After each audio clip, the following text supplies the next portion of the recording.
Hello, good afternoon.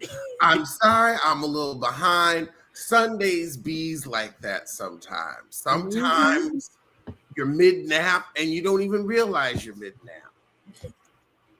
And you wake up and you're like, oh, hold on. Oh, well, today we have the incandescent, the esteemed, and the hilarious Jaylee's Corner with us. Oh my God, Hi. and you're wearing a shirt that says fat. Yes. Oh my, Yes. oh It's just my not gonna God. happen. Stop trying to make fetch happen. It's just not gonna work. No. In fact, Oh, this season has been a lot of fetching. A lot of fetching. So I don't, it's not a perfect thing. we're gonna start with Housewives Okay. because we will bring up K Michelle, but we're gonna start with Housewives, and I guess we should just go by the numbers. Porsha, 0.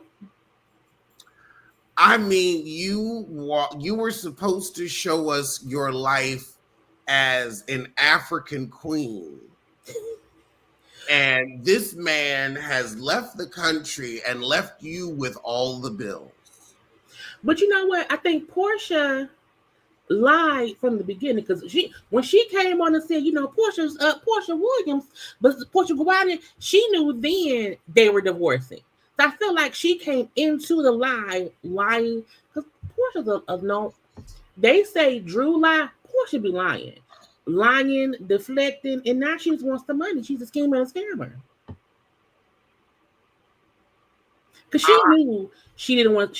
I feel like it's impossible that she did not know that she was the fifth or fourth or 13th wife, that she did not know he owed people for money for that plane ride because what was the receipts. I feel like Portia is too nosy to not know little stuff. I think she just waited until I can divorce. I have a valid reason now because now they know that he's a scammer and I can get some money and they'll think I'm the victim. It's like, no, you're the villain, Portia.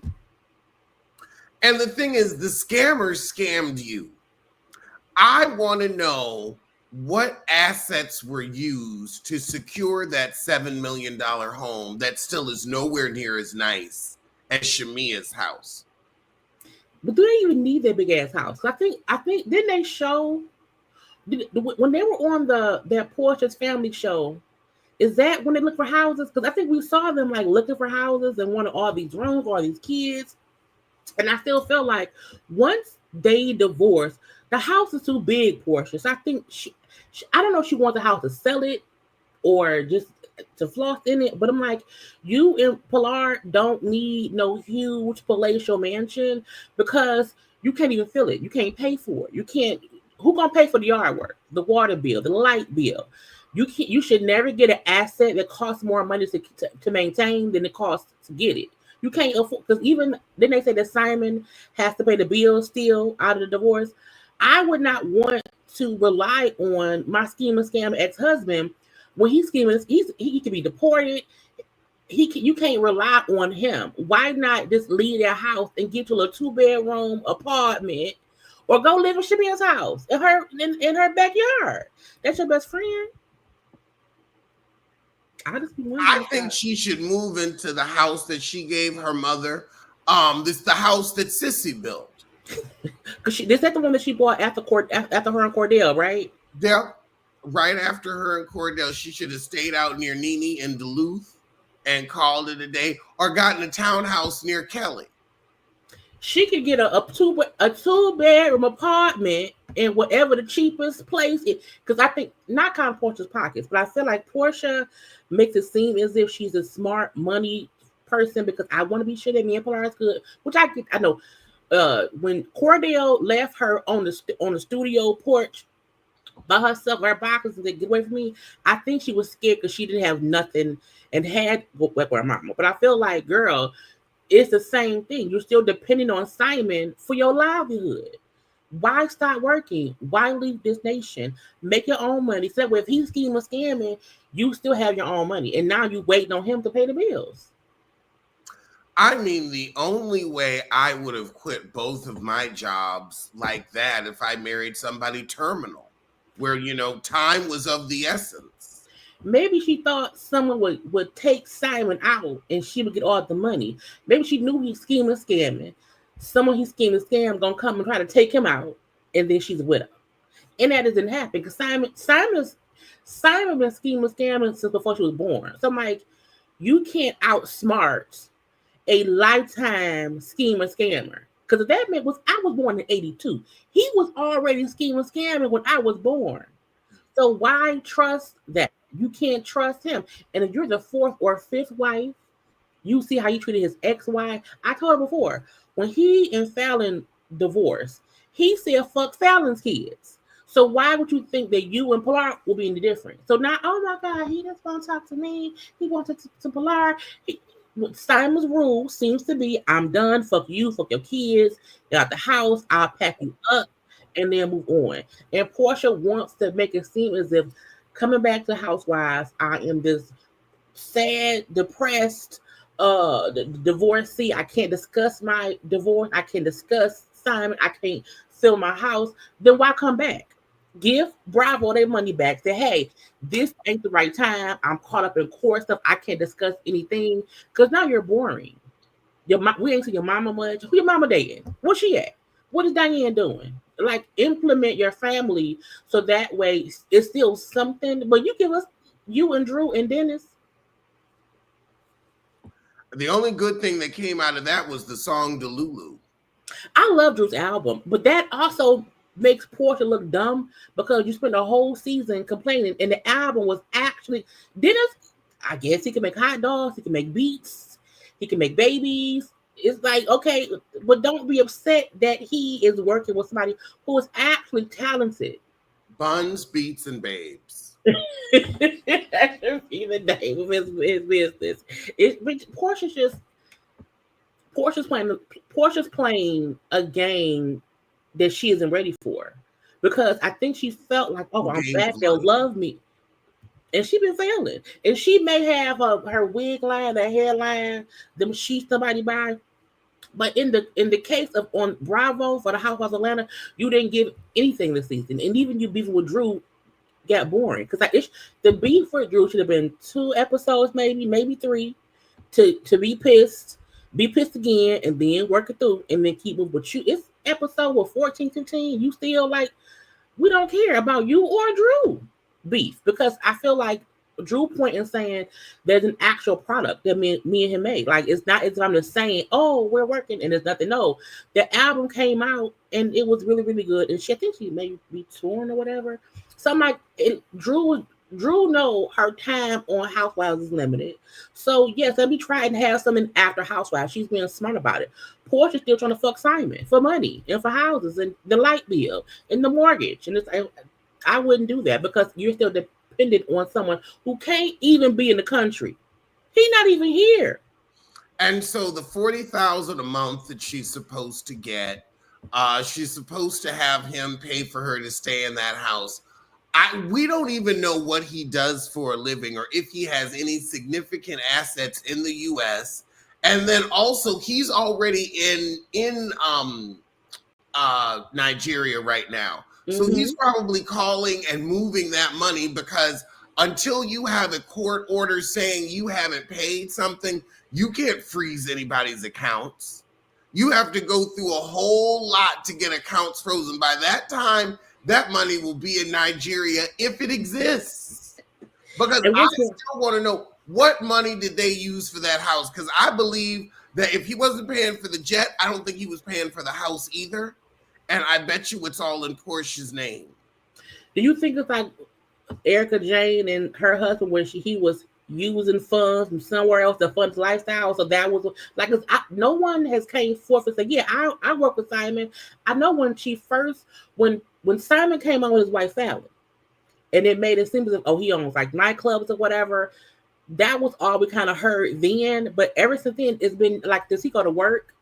Who pays his, like, it's really been nothing. So I feel like Porsha, I think Porsha had to have known he was scheming and scamming, because there's never been he trades grains for money.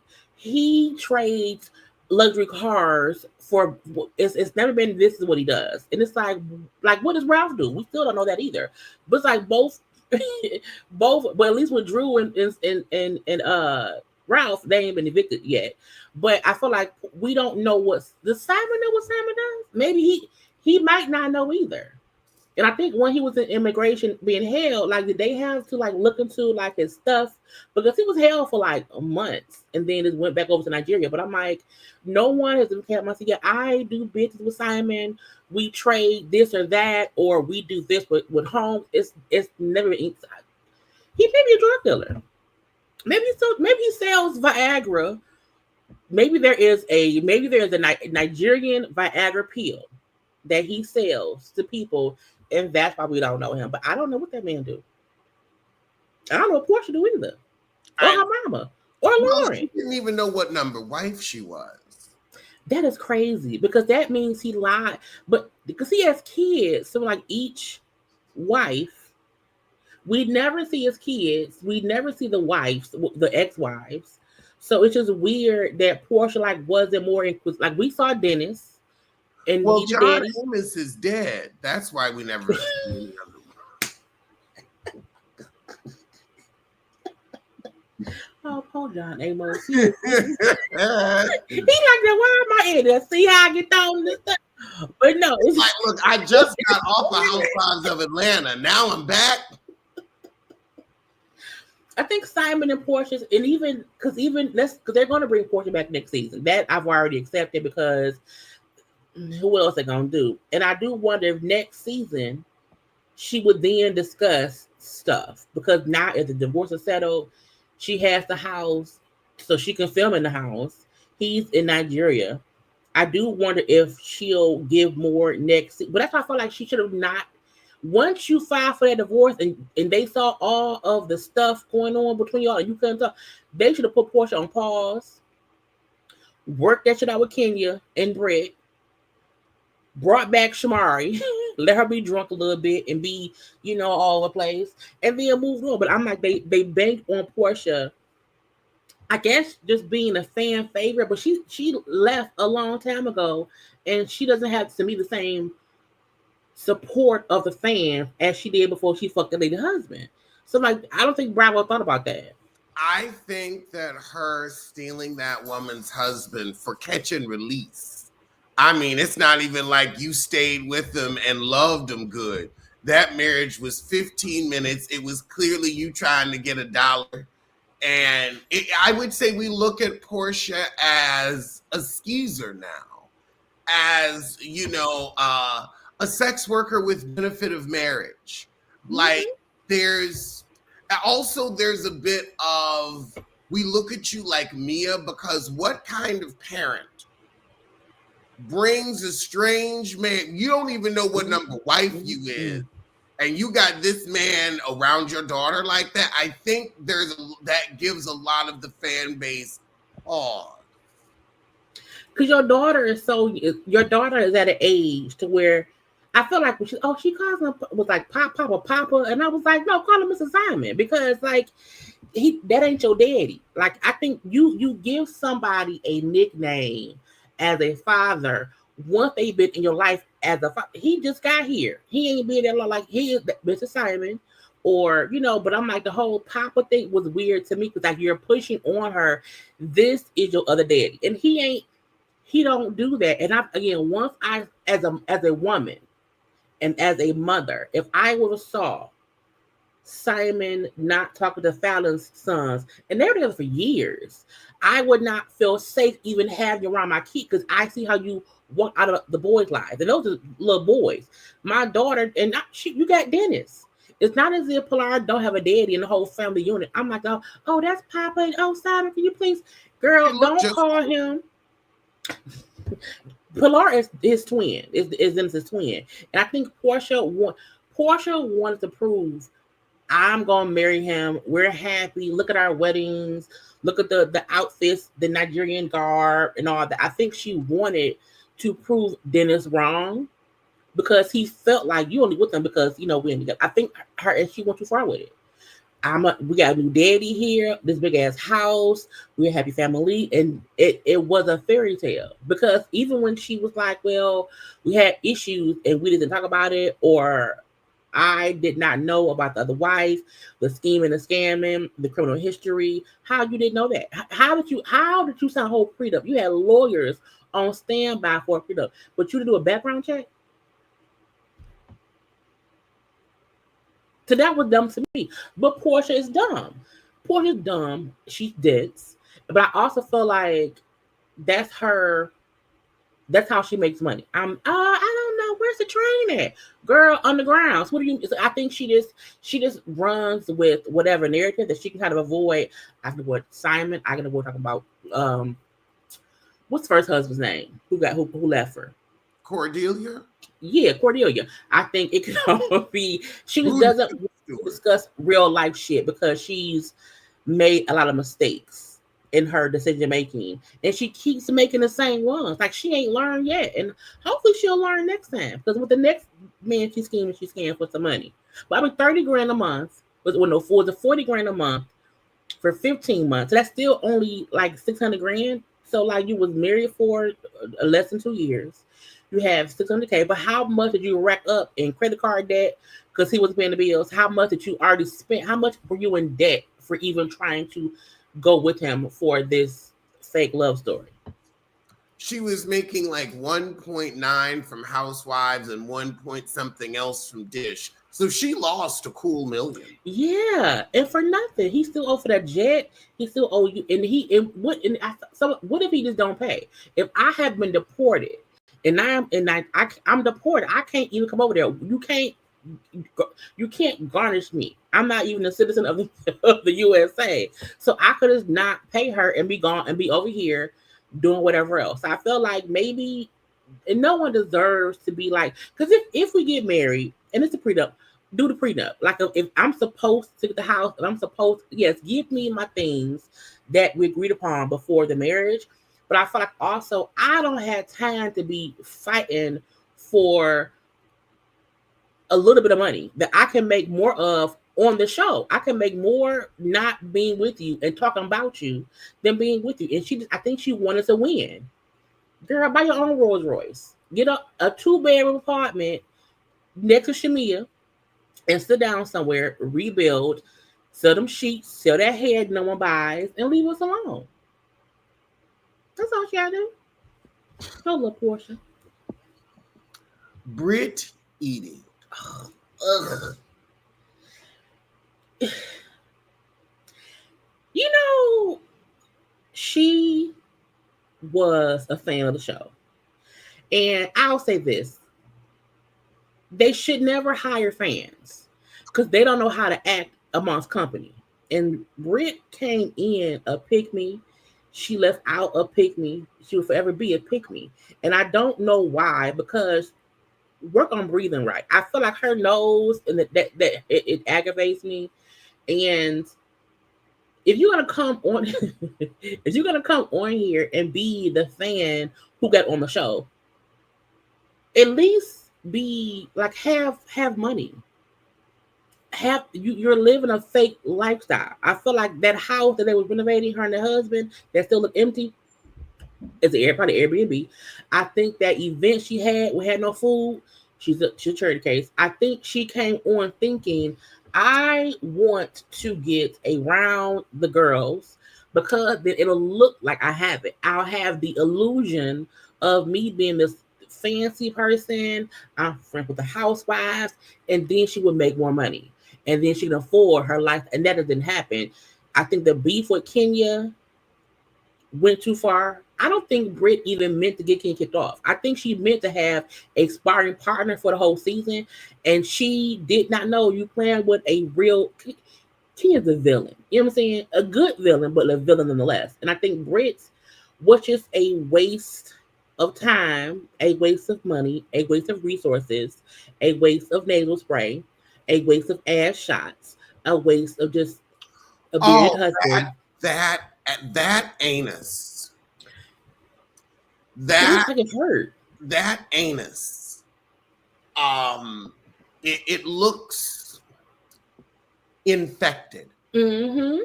I have never seen it. It looks like it's the meeting between dead flesh, necropsis, It looks like it is the meeting place where necroptic flesh meets living tissue. Because She's it's a flesh waste. when it's That's dead. yeah. It's tissue when it's alive. And her ass is at a state betwixt in between. It is not yet dead, but it is also not alive. It is a zombied anus. It's a White Walker. It's a Game of Thrones White Walker.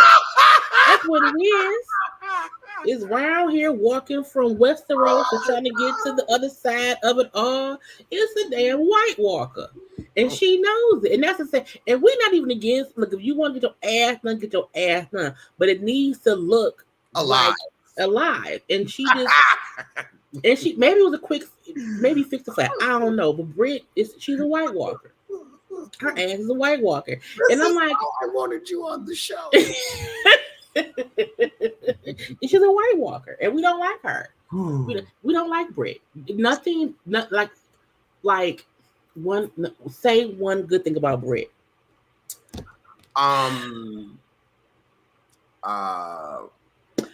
She has nice clothes that she rented.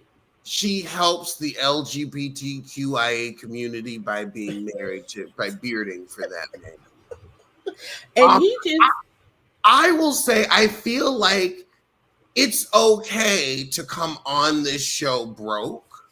Mm-hmm. Just be honest about it, like Nene Leakes or Rob Dixon. Even Drew. Drew said, I'm newly here. I got a boot on my leg. Drew came on like this is. Drew did not come on fronting. She was just, it was what it was. And I like that because I think everyone doesn't have the money like that, but they're still like in the, in the entry or whatever. That's fine. I think Britt came on acting like I am rich. My husband's rich. He's not gay no more. And I think it all backfired on her. Every point of contention was like how you pissed at someone asking you if you engaged. Bitch, you were wearing an engagement ring. Maybe your husband ain't know because he don't want to marry a woman. I don't know. And that wasn't a typical ring that a man would give a man. But that's an engagement ring. So you can't say, I've married a while. It looked like it. So I think even her thought process, she don't, like, you thought to have a event at a golf course, then bring up the Kentucky Derby outfits, no food for the guests. And the empty boxes would, it's just, she don't think she through because you brought tissue for the people over there in Grenada from your closet. I think she just doesn't think things through because she's a fan. So to her, all I have is 2 packs of tissue out my kitchen closet, so I'm gonna bring that. All I have is 2 bottles of water, some croutons, and some cheese for the. It's like you don't think nothing through. If you don't have an event at a house of Atlanta seat, that should have been planned months ago. Cancel, use all your credit cards, hire your family to be the waiters, save money, but you didn't do any of that. And I'm like, it's a waste of space. And maybe she's a good person, maybe in a different life, she was a great person. But in this life, on this earth, Britt is a waste of space. But we still love her as a human being. I don't want to feel, you know what I'm saying? But a waste. I mean, she definitely left her mark on the show with truly not fitting in. Mm-hmm. She should have, instead of hiring an event planner, she should have hired her family members, like you said, to be cater waiters. And you could have gone to Publix, gotten 2 trays of fried chicken and a couple of tubs of sides and put that together in that country club kitchen and acted like you had food for the people. Or just say everybody's going to have light bites and mimosas, but you don't give me an open bar budget. I think it was Mad Dog 2020 and Arbor Mist in those glasses. That's what I think it was. But I also understand Britt didn't spend any money on this event because she had been planning to sue ever since a coworker showed up with a sexually explicit photo of her. Because quiet as it's kept, I would have done the same thing. I would have finished the season. I would have come to set with my own mic on every day so I could be recording the nasty way people talk to me. I would have said, "Oh, we gonna do this. We gonna sue. I'd be preparing for my 20 million. So I wouldn't have spent any money on that party either because I'm like, I'm about to sue you. And also, none of them heifers liked her. They all were upset that Kenya got fired over her. They didn't really like her. They didn't want to give her. I mean, it's the sound of her voice. Like, I want to know who in casting said, yes, let's get this and pitch her. Whoever her husband is fucking. Whatever person her husband is fucking, I don't know who it is, y'all. But it's, and even for when I think, I don't want Britt to win. I don't want Bravo to win. I'm mad at Bravo. Bravo has fucked up a lot of people. So Bravo was whatever. But I feel like Britt doesn't deserve the money. I think she knowingly, once she said that was not her in the picture. I'm like, if it wasn't you, why didn't that come out? Like, who? No one can tell me, hey, someone put up a picture, you let me see it. Like, I want to see what y'all saw. And if they would have said, no, we can't show you, I would have sued then. Production, stop. I would have stopped production until they showed me what King showed. So a part of me feel like she knew it wasn't her in the beginning. She knew, she played along. Oh, I'm so sad. I'm crying. And I feel like, well, that isn't Bravo's fault. Because to me, I don't think Bravo knew Kenya was going to show that. I think they were also shocked too. And I think that's probably why they said, girl, go sit down somewhere. I think this isn't Bravo's fault. Because truthfully, that all came out on social media. Like before last year, when it happened, it was all over. So Bravo did not promote Britt being in this picture. It was social media. It was people were there. It was other folks like, oh, Kenya showed this and blah, blah, blah. To me, Bravo should have absolutely cut that out. Like, do lead it up to it and after it, because we already talked about it on social media. So I don't think Bravo can be blamed for production allowing people at the event to record shit and then go talk about it after the fact, and then it was out to the masses. Blame the bloggers. That's who I got it from, not from Bravo. Bravo didn't say shit. So I think her lawsuit against Bravo, to me, doesn't make sense. Now, if you want to go against Kenya, do that, but she didn't get that money. But I don't think Bravo purposefully made it seem as if you did it. I think social media did. Because once it's out there, it's out there. You can't take it back. I agree, but there's a level of, did Bravo foster a workplace where an employee thinks it's appropriate and would be rewarded for bringing a sexually explicit photo of another coworker into that workspace? I think once Porsha fucked Bolo, and that was the whole thing, I think at that point, Bravo was like, you know what? It is what I think every show, because who didn't they call somebody a whore on Jersey? I think every franchise in some kind of way has slut shamed or brought up someone's porny past, because when you go on a real Bravo, a real network, you have to know your past will come up. Britt already admitted that she did some things for some change back in her day, whatever. And no one's knocking that. But I think it wasn't that Bravo made this atmosphere of it's okay. I think Bravo was like, you know what, use whatever you want to use, and we'll see how we can cut and edit it. Because Bravo didn't show nothing. It was just a conversation. So I do think over the years, with all of the shows, they have this bring whatever. Like there was the lady on Beverly Hills, whose husband who took himself out. I think they have these serious things that they bring on the show, and it's always been fair game. I think the same way they use someone's husband taking themselves out and can use Britt sucking dick in the past, I think it's all, they feel like is real. It's your real life. You really sold your cooch at some point on film, and that's okay because there's nothing wrong with sex work if it's voluntary. If you are doing it on your own accord, I don't have an issue with that. I feel like Britt's issue was she Coochie wanted has to be value. always does, and so does dick. Therefore, and this is my other thing, Kenya, you have to pay men to be with you. You couldn't get dick if it saved your life. You cannot find a man that wants to lay up with you for free. Even a bum is like, you know what? I'm out of here. I don't know what it is you do, but you can't keep a man. So how dare you go after women that are giving $1,400 for the privilege?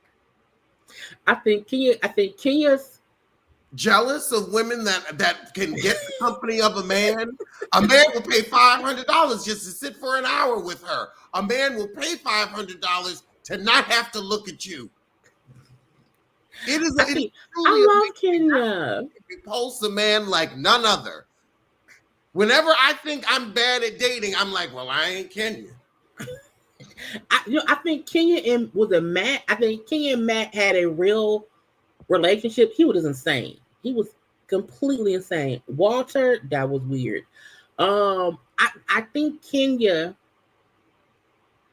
feels like some people are beneath her. I also think Kenya. I think Kenya treated housewives in the beginning as I'm acting. I'm an actress. I'm a hire, and I won't say hire. I think she just was like, I'm not dating anybody, but I have someone. I have Walter around here. I think Matt was real, and I think even with what's the husband's name? Mark. I think Mark played Kenya. I think Mark knew Kenya wants a baby.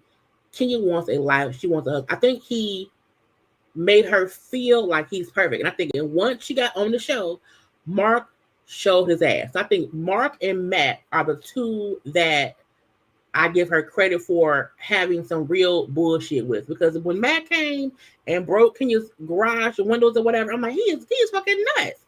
So those are the two guys I think they were real. But I think Kenya at first felt like it's not my real life. So I'm kind of dating Walter. I know Walter. Come around here. You can get on the show. I'll give you $2. That's fine. But I also feel like Kenya feels as if the men who probably want her, she don't want them. And so for her, I think it was easier for her to just I won't say pay, to indulge their TV show dreams for some camera time. And I feel like, I like Kenya. And I want her to stop feeling like she needs a man to validate anything. I think, and once she had Brooke, I think that thought process kind of left, because now she don't give a fuck. Now what was that white man she had, it was like, did he on a restaurant or something? That was like last season. That was him doing, that was an advertisement. Look, it was an ad for his restaurant. Come show the food. It's free advertisement, and you can just send me on a date. With Kenya, the two things that I don't understand why you thought it was appropriate to show up to a workplace with the sexually explicit photo of a coworker. I will never get that. But I'll also never get why you made Real Housewives of Atlanta your career. And then you decided to marry Mark Daly off camera, and you thought that was going to go over well. I think because wasn't that when I think Bravo at some point was being shitty to the Housewives of Atlanta, and probably also Married to Medicine. I think we've all seen Bravo be not as fair to the black girls, and I think Kenya tried to prove a point. Well, go sit down. And when you try to prove a point to your boss, sometimes they say, "Well, go sit down somewhere." Even now, with her bringing the I think we all feel like Kenya, you should have never brought a dick sucking picture to work. That you would get fired for that, and on any day. But I think Bravo has allowed sex noises between Bolo and Porsha. I feel like they've allowed so much, even the stuff with Candy, Porsha, and Phaedra, even having the conversation of accusing Candy of that, of RAP. I think they have allowed scandalous, illegal things on air. And so it's been fair game. Because once you accuse me of trying to, take advantage of you in an illegal way, I think at that point, they felt like, well, all bets are off. Because if you can accuse a coworker, and that wasn't even true. That was a lie. That Phaedra set up. I think Britt, in the past, being a worker of intercourse, was this a part of her? I think Ken's point was, you're coming for me and saying how I don't know you. Okay, well, let me introduce people to, be careful who you play with. Because if you say to me, you don't know me, okay, Google. Oh, you was a okay. This is who you are. I would have came to set the following day in a whole outfit with a little bit of slop. I would have played it up. Okay, yes, that's my past, but this is who I am now. She could have easily spoke up for former workers of intercourse, because I don't shame that. I don't think Ken's point was to shame her. I think it was she was trying to say, you play like you this rich whatever, and you're not. Your past is different. And Britt could have used that to make a bigger statement, and she didn't. She went crying and played victim, but she knew that wasn't her in the picture. And and I think she got some advice from a lawyer saying, hey, if it's not you, then you'll be able to sue for defamation and hostile workplace environment. I think that she got some lawyer's advice. Do you think that they were more hostile to Britt than Britt was to them in her defense of them still supporting Ken? Because I feel like when she would kind of get mad at with Angela, and which I think Britt made it hostile. I think she felt like, I was embarrassed. Y'all should be on my side. Ken's gone. And when that wasn't because again, Britt, we don't know you. You're new. Only Kelly knows you. So we don't have any alliance to you at all, because you're a new girl. So we can't just say, forget Ken. Because they all said Ken was wrong. I think we all know that. However, my friend being wrong does not make them my friend. So I can't come here and be Britt, we love you. We can't do that. We're building a bond. This is your first season. This is the first couple of weeks of filming. I don't know you yet to fully engulf myself and being your savior. I think that made Britt pissed. And I think for that reason, Britt made things hostile. It was her defensive response to stuff that made others be defensive towards her. So if I'm just saying, hey, it's okay, Ken's gone, fine. But you want me to say, I hate Ken, she's horrible. I think she wanted we hate Ken campaign, and no one did that. And that made her upset. And I think that made it more combative with the ladies. And I'm like, girl, I'm not gonna fight for you. I don't even know you, bitch. I agree. I really agree. It's what happens when somebody doesn't react the way you want them to react, or sometimes need them to react. Because I'm like, everybody is very like, oh, well, Kenya did this. And I'm like, that's a really big, like what Kenya did was beyond foul. Like, yeah, I'm glad that, like, the thing is, you never know, like, some women might not be okay after that. That can really mess with you. That can really hurt you. And I just feel like, why are we, like, that's something big and important, because if the heifer had offed herself, you'd be singing a different tune. That's true. But I think also with that comes, don't poke me. I think Britt was not this innocent wallflower. Oh, don't. I think Britt gave what she gave, and she couldn't take getting hit back.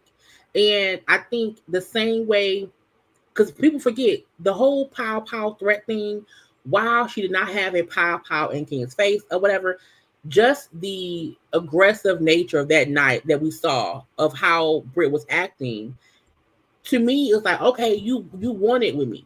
You okay, I've been nice to you. I've not really poked you. I'm gonna poke back. So I think two things can be true. Kenya showing that picture was wrong. Full stop. Point blank period. However, Britt was not a victim in this. She was also the two villains were going back and forth, and Kenya won. And the aspect of what she did was a bigger thing.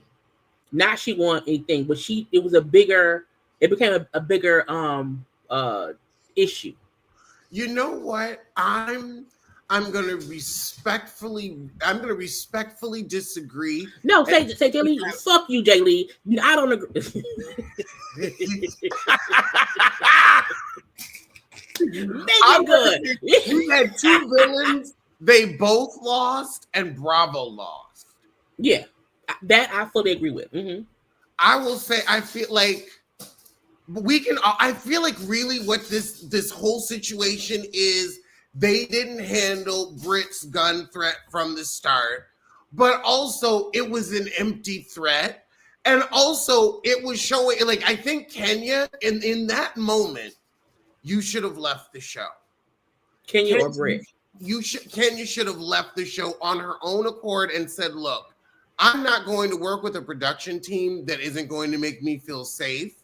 You and Brooklyn should have gone to Mexico because you were just threatened. And when white women get threatened, they leave the country. So that's what you should have pulled too. And that would have shown out of like, look, I am terrified. And then, you film a reality show while you're in Mexico. So that way I'm not saying stop working, and then you come back, once things have died down after 6 months and you're no longer afraid of Britt Eady's pistol. But I wonder, so I feel like Britt making the threat wasn't even fully addressed. I think because things then went to Kenya's poster board. And I feel like Britt started it. You know what I'm saying? Britt started this whole thing from the moment she accused Kenya being mean to her, and we all saw that it wasn't true. I think Britt tried to beef with Kenya, and she kept poking. I think once the pow thing happened, I do think Kenya should have or could have said, I won't film with her if she's still here. But maybe she tried that and it didn't work. I don't know. I also feel like Kenya's point was, I'm not going to let a newbie run me off. And then she did what she did. But I feel like Britt deliberately beefed with Kenya the whole time. Britt said stuff and then lied about what she said. Because she kept saying on social, I didn't say this. She was lying about stuff as well. And I think it's unfair that we got to see Britt. I'm so sorry about the pow comment. I'm so sorry. We got to see Britt say sorry for her bad decision.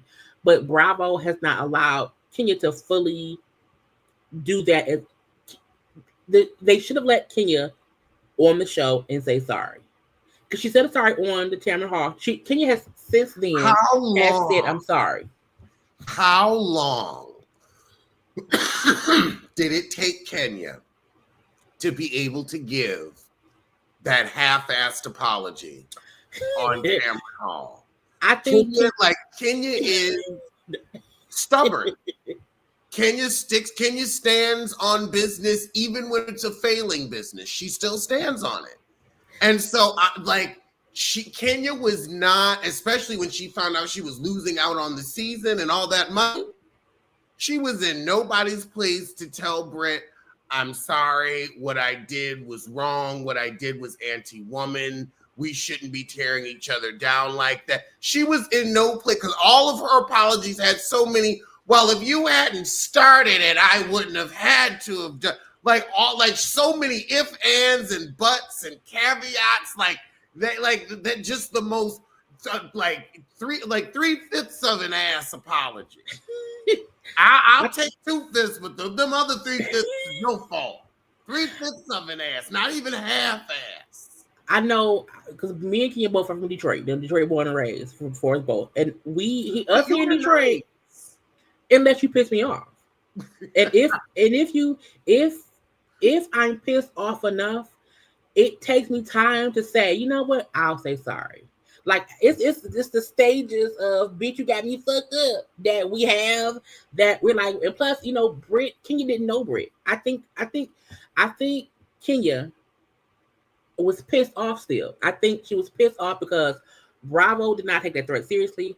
I think Bravo then set her down. I think Kenya was still pissed off and she couldn't see her wrong yet. And I also feel like sometimes when people say sorry too quick, do you mean it? Like if you said too, like you sorry already. Did you even see the footage? You know what I'm saying? So I think Kenya was wrong. Kenya was wrong, but I think it took her time to say. I think she was mad. I think she had been on Bravo for that long. She talked to them about the pow pow. They then played in her face about the pow pow, and she was just pissed at. She's probably more pissed at Bravo than Britt, and was just being stubborn. And that really means, like, I feel like when you saw Candy leave, like it's. I think a bigger symptom of, or a bigger, maybe not symptom, but I think a bigger elephant in the room is, Kenya, it's time for you to go. I think this should have been her last. I think Kenya had 2 more seasons at the most. Yeah, 2. Yeah, but I think best. Because, and the thing is, and here's the thing: I'm not saying I don't want Kenya to work. I'm not saying I don't want Kenya on TV. I'm saying I want to see Kenya do something else. If like y'all think I have a problem with Kenya, I don't. If you listen to me, what do I say? I say the same thing over and over again. I want to see her not be mean to the other women. I want to see her in a different space where she can thrive.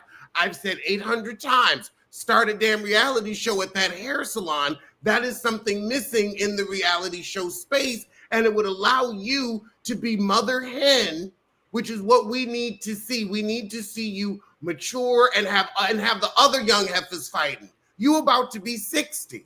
We don't want to see you fight. Erica Jane really hit the nail on the head with this. She said, now she's 54, and she said, this is a great like retirement program, but you don't want to be on here when you're 60. Mm-hmm. And I feel like it's like maybe if you're like a Karen Huger type, where it's well not anymore, but up until that third jail prison UI, Karen was great to be like, to show you can be, triple 20 on these shows, but it does mean you're I'm in the middle, I'm trying to be the matriarch, I'm trying to keep the girls together. You don't want to be a 60-year-old villain. But I think this year was not her villain year. I think because when we saw her, and I think it's unfair because Bravo cut out all of Kenya's stuff before the salon. So I feel like even the small part we got, she wasn't a villain this season. And all the girls said Kenya was really different. That's why they were so shocked at Britt. They're like, what? Like, what is she? I think that's the weird part. We didn't get to see her because they cut it all out. I also feel like Kenya was fired because Bravo's legal team said, you got to fire her. You can't have her on for loss. I think it was Bravo and production's decision. I'm sure Britt said, I don't want to film with the heifer and I won't be back. I don't think that had anything to do with their actual decision. I think it came from the lawyers that were like, yeah, there's no way, we're going to have to remove her. So that was Bravo's misstep. I think Bravo should have sat both Kenya and Britt down. Like they should have, both of you guys have to go because I think. And you're right. They weren't ready to scrap all of that filming. They weren't ready because they had probably filmed for like 2 months. That's why she was pissed. I think that's why Kenya was so pissed because we have been filming. Why am I the only one sat down? I was the first one to complain about something that Britt said to me. That was a credible. Even if I feel like we should not wait for someone to get shot to take a threat serious. But I feel like people will say, "I'll shoot you." Oh, you playing, and boom, boom, I'm dead.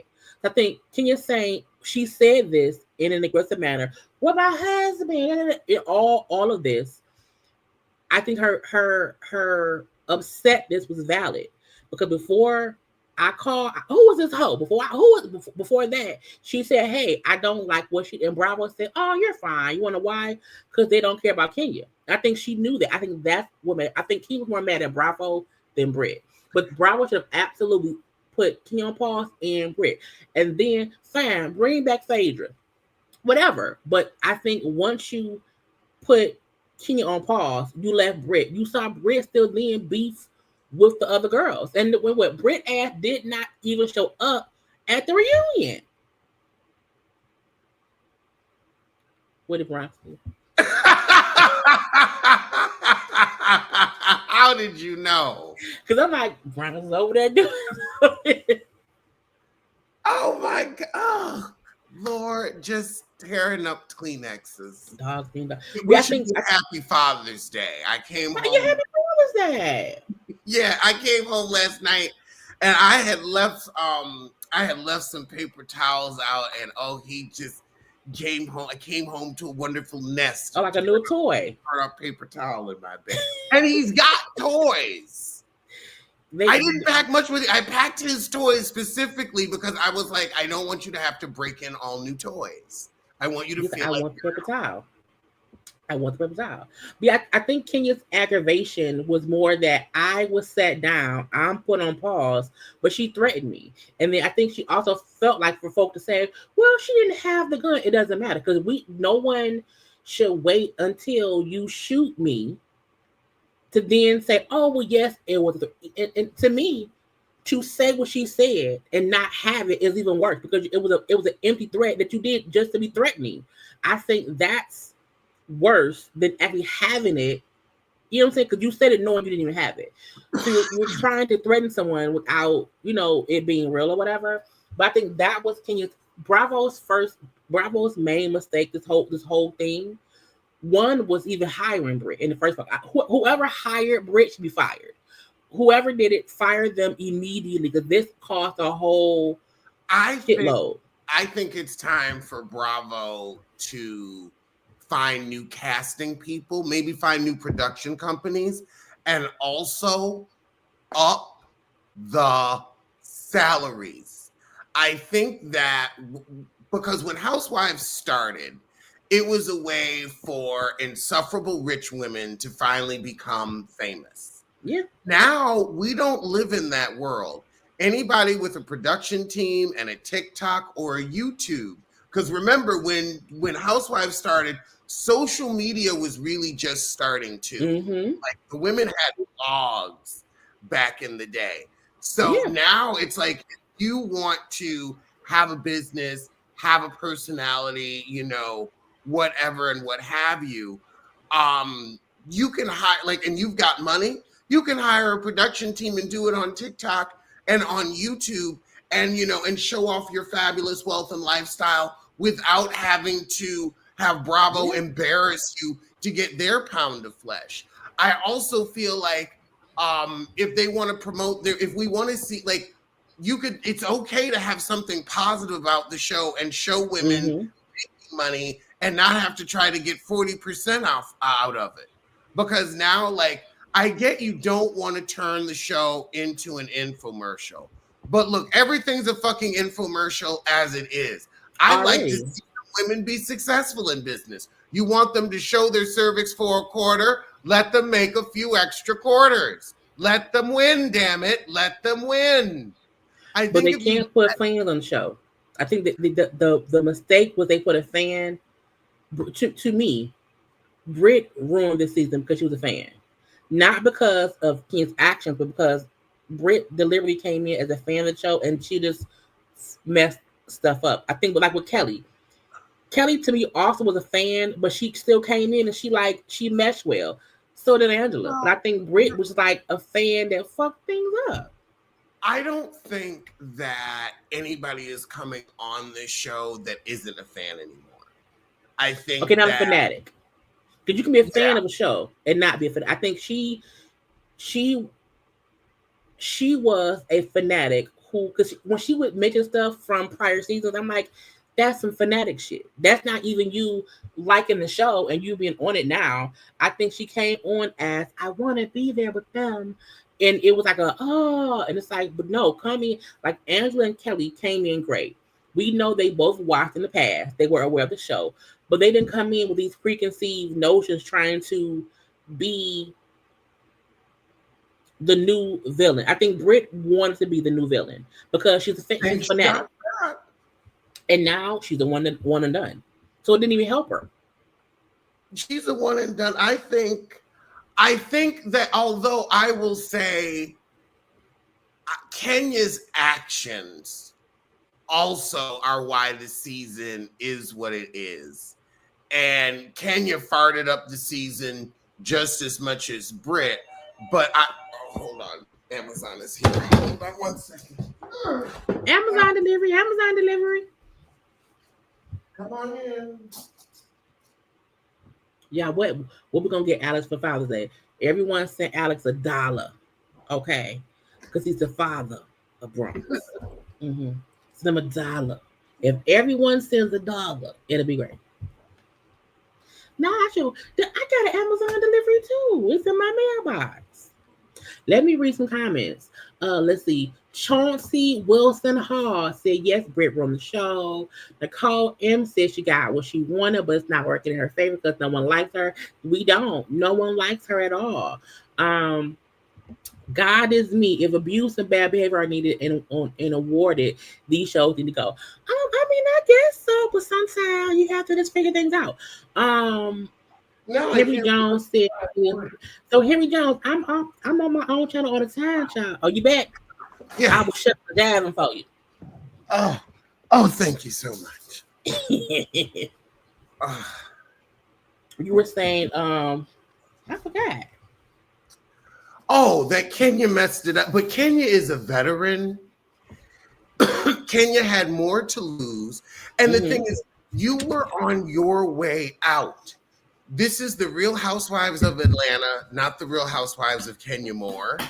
And you should be like, I'm happy that you had the hair salon, but I think when Quiet as Kept last season, when they didn't show your salon opening, that was time for you to be like, okay, I've always been kind of on the outs with the network.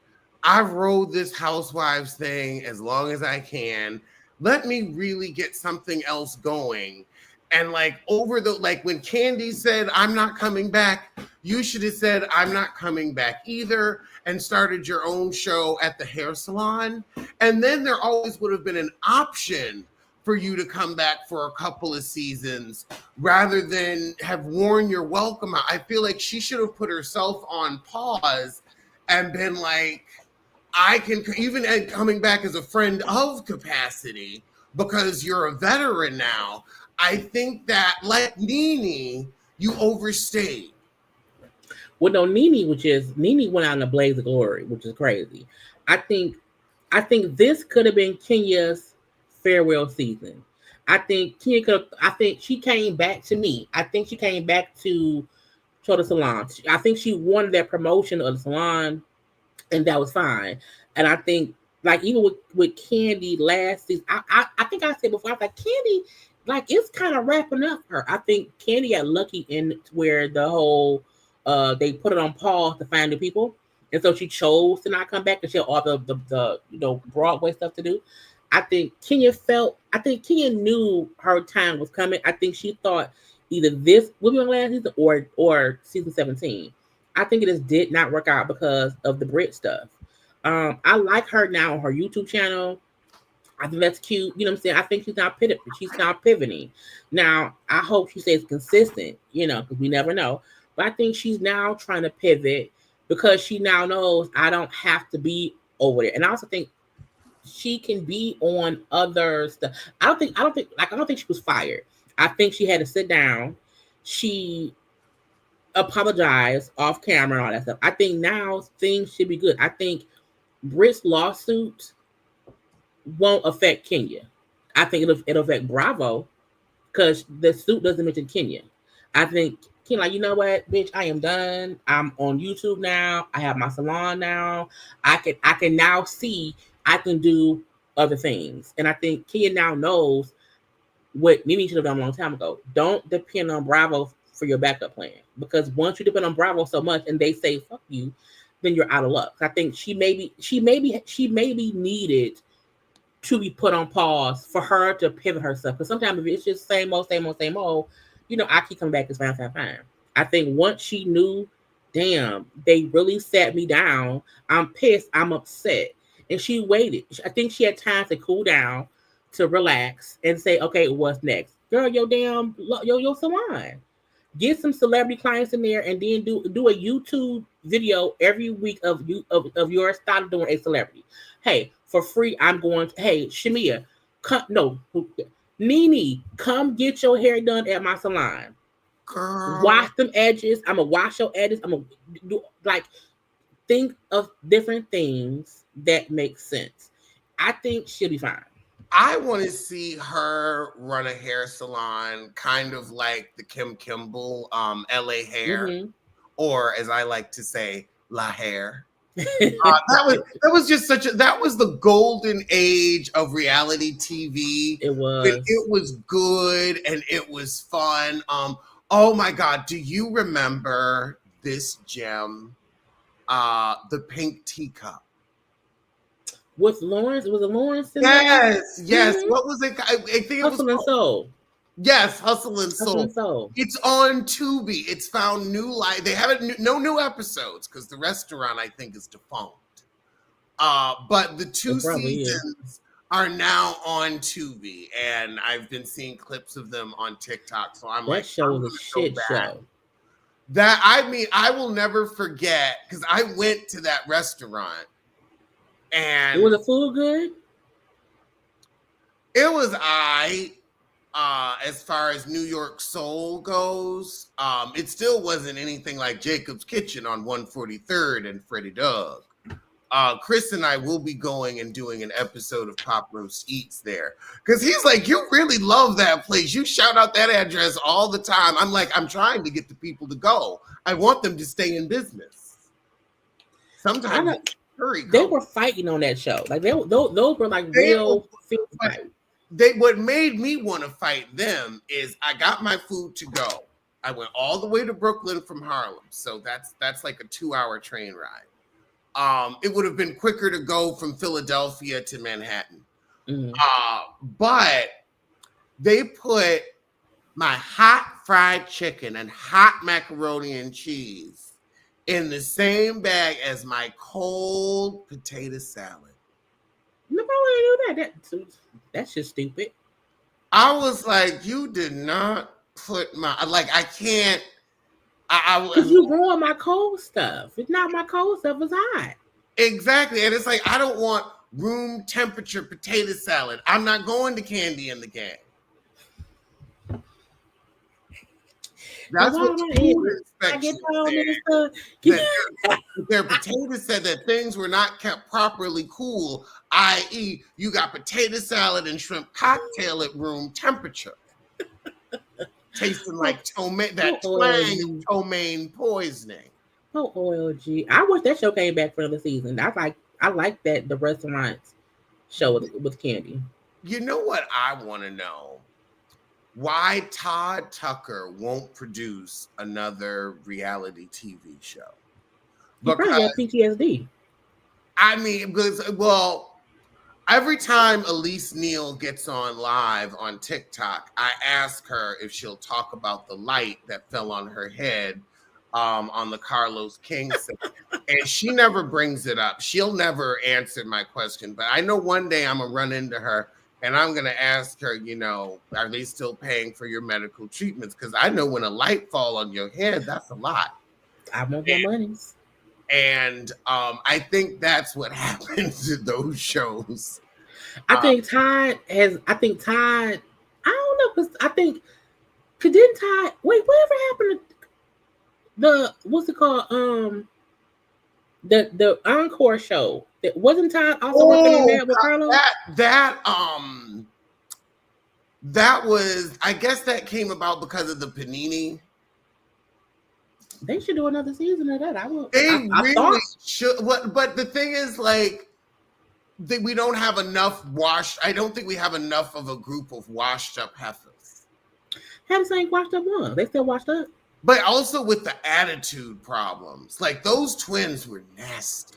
Oh yeah, they have to. I still can't stand them to this day. I don't. They ruined it for me. I think Todd. They may be focused on. I think Broadway is where they're trying to stay. But I think Candy said before that there's a show they're working on. Is it on B? It's on one of the networks that they have, like whatever production deals or whatever. I think Todd does not want to be Carlos King in the front of the cameras as a producer. I think Todd may have his hands and stuff like in the behind the scenes. I think Carlos is a out loud, proud producer. He wants to be Cohen. Yeah, and I think Todd is different to where Todd is producing things we just don't know because he's like, I'm not supposed to be in the forefront. I'm supposed to be behind the producer, and I think and that may be his best thing. So that way, if it is bullshit, he ain't involved. Now I want to know. Now I'm 6'3". Mm-hmm. Am I just too tall to see Kelly's plot line? Were you able to see it? Were you able to find it? Because I wasn't able to see her point or her purpose in anything this season. You threw your dog a party. You rented your daughter 17 purses. And I will say you looked in the confessional. I really did like that diamonds outfit. That diamond and fur outfit. That was really good. That was really good. You came with some looks. I'm not going to be upset with your looks. You were always very swollen and well dressed. I think it worked. She had like fresh work done to her face. I mean, I just want to ice her face down. I think she got it too close to filming, and that's what she looks puffy. Because like when I see her, like she doesn't look like that now. Oh, good. Because I was like, ooh, honey, that lip looks like it smarts. She didn't let it settle. Yeah, and it was 2 days before filming. They told her, we need you to film tomorrow, and she said, okay, let me go poke. And it's like, girl, you don't look. You got to give that stuff 3 months to really settle. Like water retention, child, all in her face. Yeah, but I think Kelly's first season. I've been looking for this woman's plot line for so long. So let me make sure I'm all ears. I think Kelly came in as a first season person, and I think it was supposed to be her and Britt as friends, and that fell apart. I think her divorce was a thing. I like that. I think because Bravo edited this season horribly because where's her husband? Like show us him, more of him. I think her divorce, crazy life with this crazy husband, my kids, me in this restaurant. I feel like that was supposed to be her story. I think once Kenya was gone and she had to then be Britt's sidekick. I think she had to be Britt's kind of helper. And then I think once she saw Britt who she was like, okay, I'm just gonna not say nothing. Because I see they don't like you, girl. And I want to hitch my horse to you, Britt. I'm gonna shut up. I think, but she's loud as fuck, and I wish she'd be quiet a little bit. But I do think she came in as her first season likable. I think she tried to be extra, and that's not working. She then tried to be, a freaking frack with her and Britt. That didn't work. I think every episode we saw a different Kelly. And I think next season, because I'm going to call it, I do think they'll give her another season. I think next season she will be better. I think season 1 of Atlanta was so great because they was like naturally cohesive group of friends. These are all new women.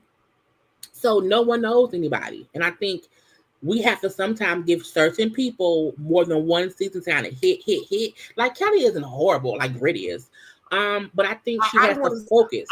I want to see more from Kelly. I want to go on the journey with her.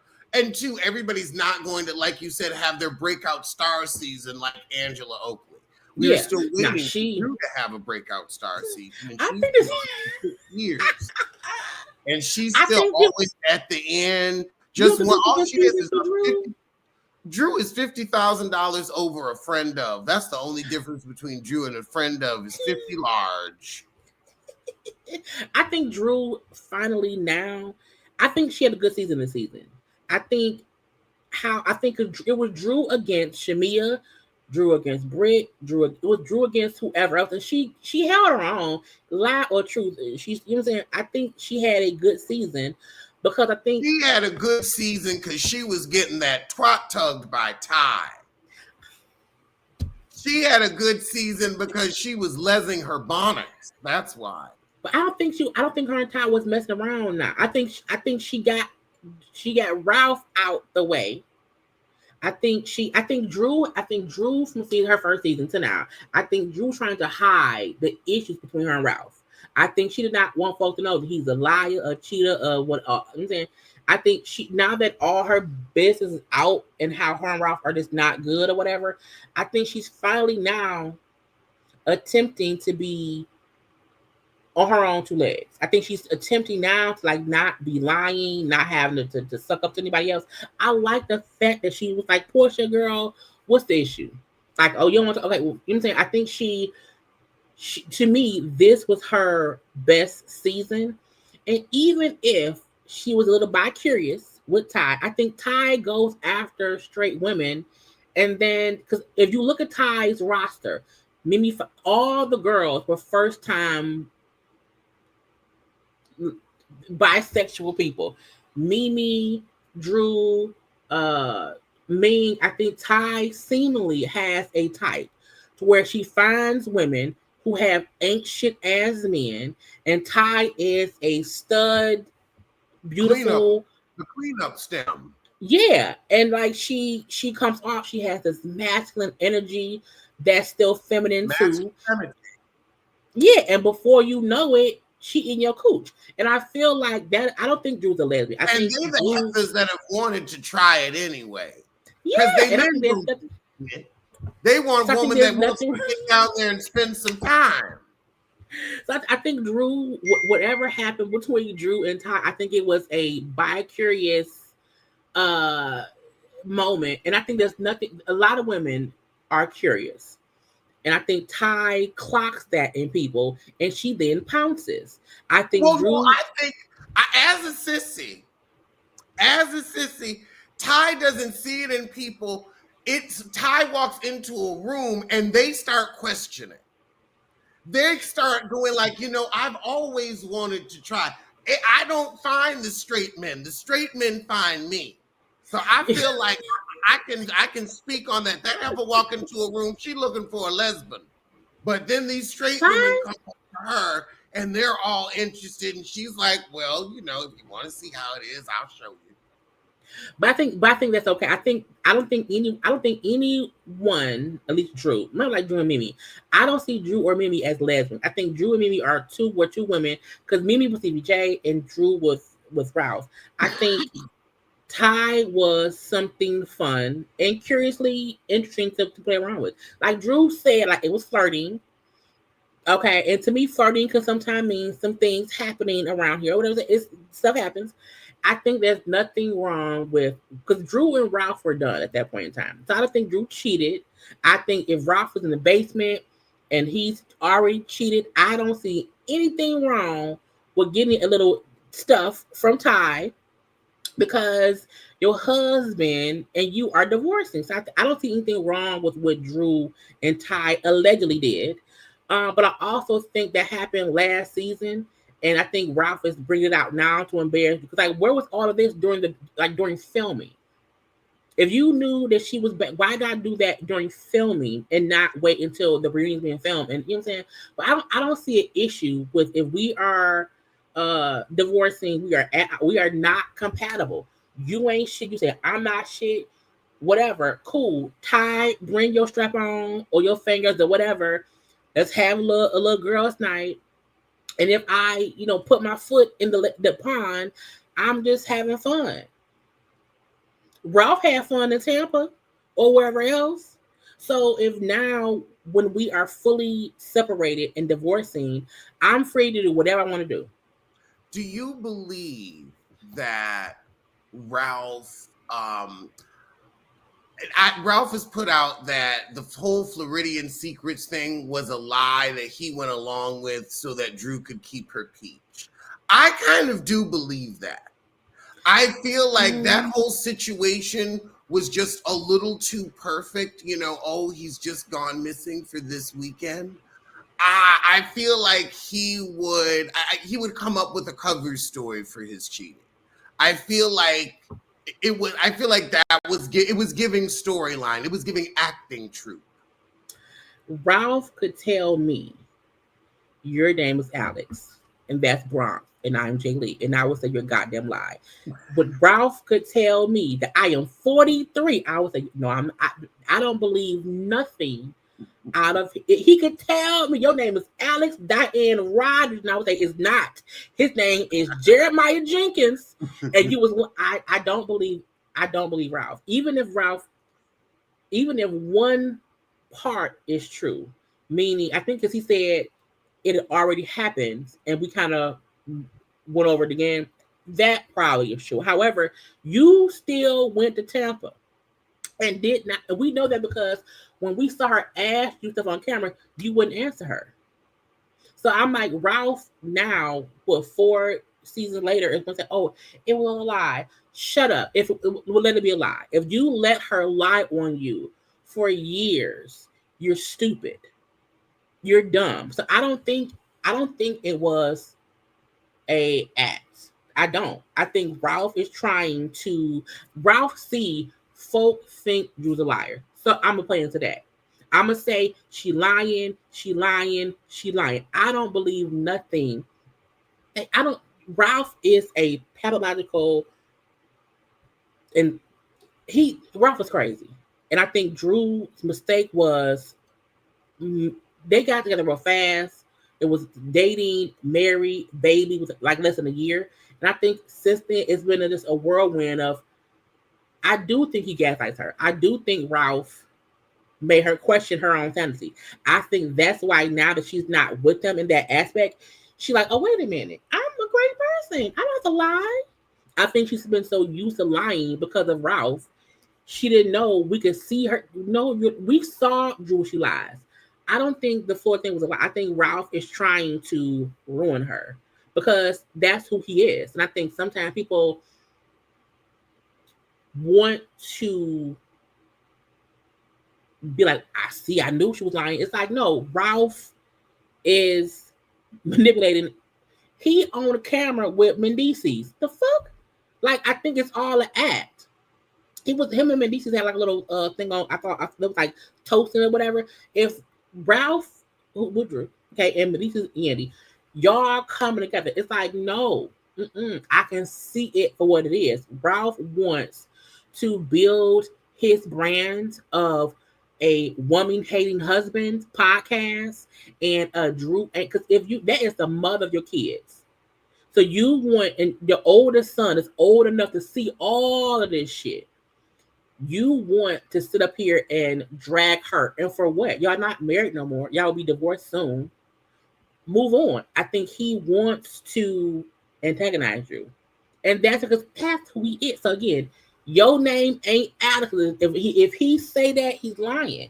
He's now Drew ain't perfect at all. I'm not saying she's perfect, but I think the stuff that Ralph is trying to now put out shows he's been trying to warn her for years. And I think she's now free of him, but she's also having to deal with it because they're in the house together. So I'm like, no, I don't believe Ralph at all. Angela Denise Oakley. 10s. Perfect addition. Perfect. Even in the bullshit of her and Charles, I still think that is real life husband wife. Like, my husband is old and cranky. I know he's old and cranky. I don't care. You know what I'm saying? Angela came in herself. she did not have to fake and funk for anyone. And even when they tried to, come first, she's like, what you want to do? No, my husband don't have another baby. We are in love. Yes, he is old and cranky, but that's my old and cranky. Because Charles is what, like 60 in the 60s or whatever? He's an old cranky ass man.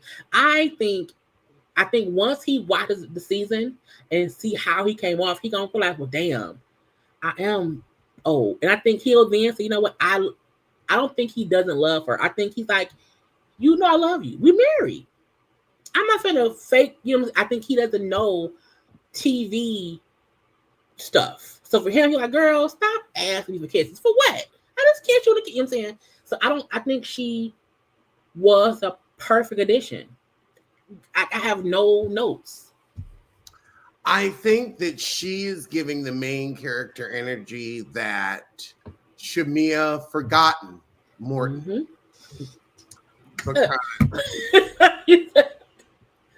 Not Shamia forgotten.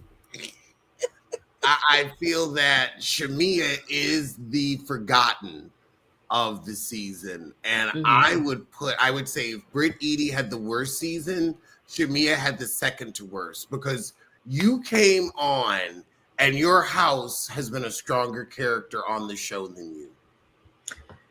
A beautiful house at that, but it's still bigger energy. But do you think Shamia?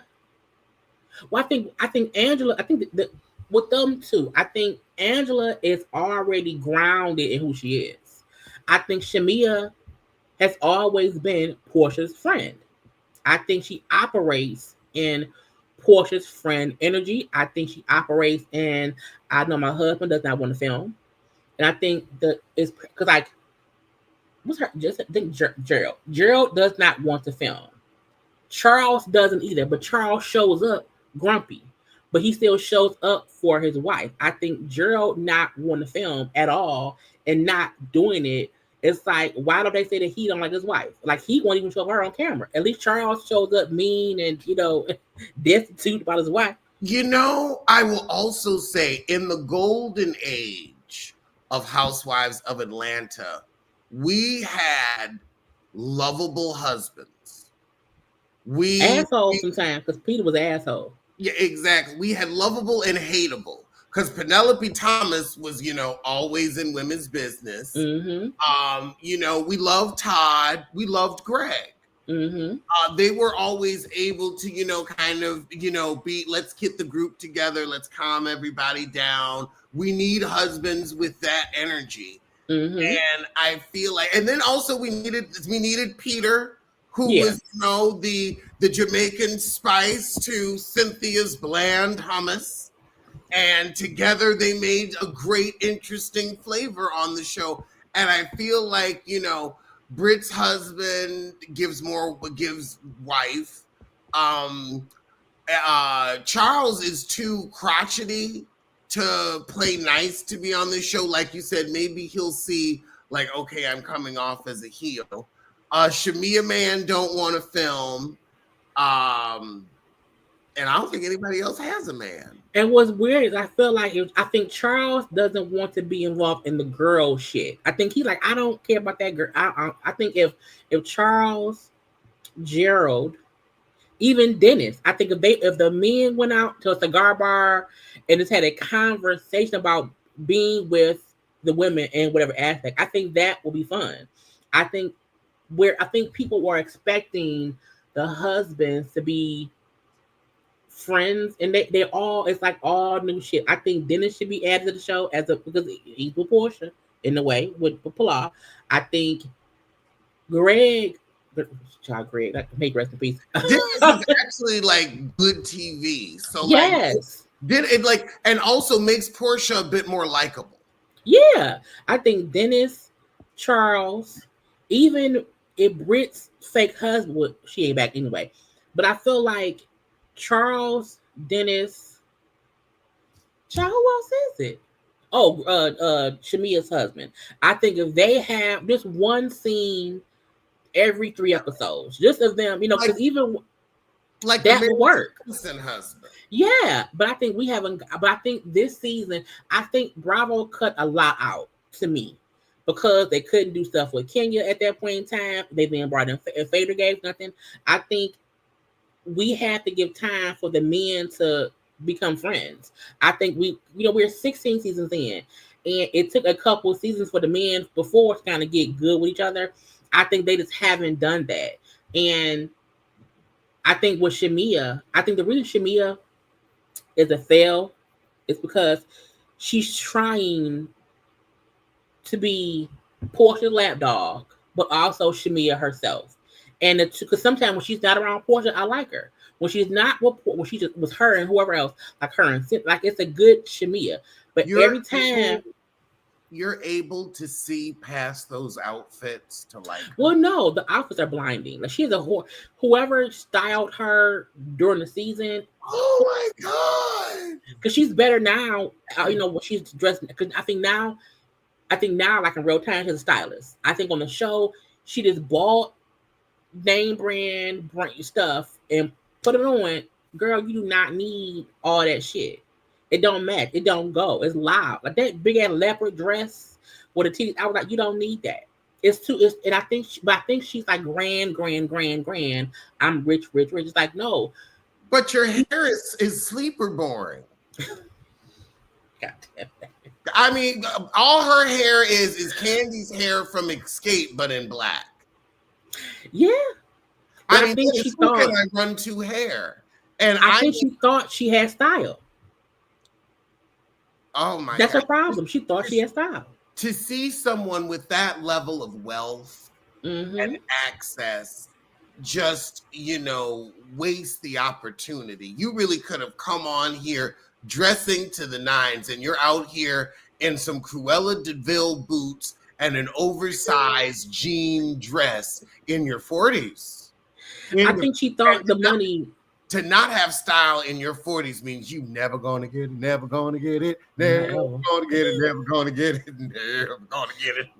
I think she thought labels matter. I think for her, labels matter, but she don't know how to pair. Not she flying above. I fly above all the haters. And she need to. She should fly above. But however, I feel like you don't have to wear all the labeled name brands that you have together. Like it doesn't go, or even something when it was bad fashion. It was just bad fashion. In the confessional, when she would go out, sometimes it was something cute, but for the most part, she couldn't dress. She just wore expensive label stuff, and that was it. And so I hated her outfits, but I also didn't like her being upset at being called Porscha's lapdog. You have lapdog behavior. I feel like being a lap, it doesn't mean you can't be a good friend of Porsha. It does not mean you can't stand up for her. However, you would insert yourself or defend Porsha in ways that just didn't make any sense. When we saw how she treated, I think that was her failure this season. Even her trying to blame, well, I'm not talking to him about Porsha, but you are. If they ask you a question, you go into detail, you're talking about Porsha. No one can question me about my best friend. No one. Bitch, why? For what? Let's call her. And the fact that there were all these side conversations that Porsha that I know about means y'all ain't friends. Best friend, because that's my I've known her since 4th grade, so we forever, love my life. Can't nobody question me about my friend at all. I love it. Happen. I'm like that's sunshine. But because we want to why? Because she's my best. Because they know that. I think Porsha and Shamia are playing best friends because they've just known each other that long, and their friendship died years ago. They're just still, because they're used to it. They're in communication. They're party friends. They're like, okay, they're like some of like I will definitely say like in the gay community, you have your friends, and then you have gay friends. That you see at events that you'll stop and have small talk with. Maybe you'll share a meal with them. Maybe you'll go on a vacation with them, but there's a level of enjoyable superficiality. Yes. Where it's like, I don't really get into deep things with you. And it's not because I have a low opinion of you. It's just because, we like doing these events, we like going to these types of parties and whatnot. and that's what we do. And so we see each other and we end up spending time together, but it's never been that deep. And even I think when it was, I think when Porsha allowed Phaedra to say that Shamia was fucking Candy and Todd, I think that was like a nail in the coffin. I think at that point the friendship kind of just fell apart. But I think because Porsha is not trustworthy, and I think Shamia could not let her go, and so they're acting like best friends. That's why she defends Porsha, even though she can see. I think this season they're not friends now, so she sees it. But we saw a long time ago. So Shamia failed because she did not come here as her own self. She came as Porsha's friend. Still, even though she was a housewife, she still came as Porsha's good friend. I have to defend Porsha, and I'm like, Porsha's a grown-ass woman. A grown woman who has made her own mistakes. And there's a way to allow your friends to be held accountable and you support them versus trying to make it seem as if everyone else is lying about what you said about your friendship. And we see it. The same way that Shamia was talking cash about Britt in that donation and then lied. Well, I'm not shading you. You're shading her. And Britt saw herself being shaded. And Shamia kind of just like, I didn't know. So to me, that means you say shit to other people, and when it comes up, you lie about it. And that was Shamia. That was such a weak, passive-aggressive move. It was very friend of. And I think she maybe should have been still friend of. And I also like. I feel that they could have attacked Britt for other things rather than her paltry donation, because y'all know that girl didn't have no money. But you can't not have money and come with a Birkin bag and a Range Rover. Like you come in an Altima and a person come how Drew came her first season. Like come as you are. I think you rented that Rolls Royce, you rented that Hermes Birkin bag, and you wanted to play as if you're this wealthy person. So if you want to play wealthy, let's play wealthy. You don't pull up. And I think when Shamia said, well, she said to me, whoever was coming with more stuff, and they never did. Like you were lying to my face about having. Just say, hey, my EBT card got canceled. I don't have no WIC coupons. The Medicaid did not come through, child. All I have is these 2 packs of tissue out my closet, and I will give you a little $250. That's fine. But she came with a Birkin bag cost like what, 15 grand? And that's a cheap little one. You can't show up with a Birkin and give that is $20. $20 for tissue and then $250 out of cash. I feel like, yes, don't make it an issue, but however, I do think you came in a Birkin, bitch. Sell the Birkin and donate some money. Don't come with a Birkin.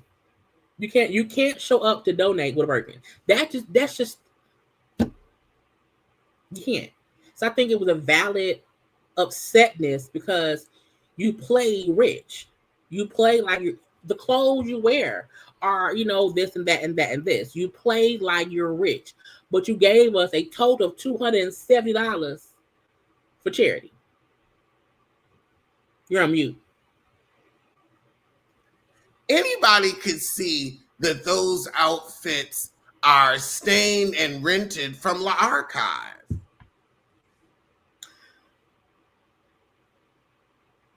Because she do look like Marlo.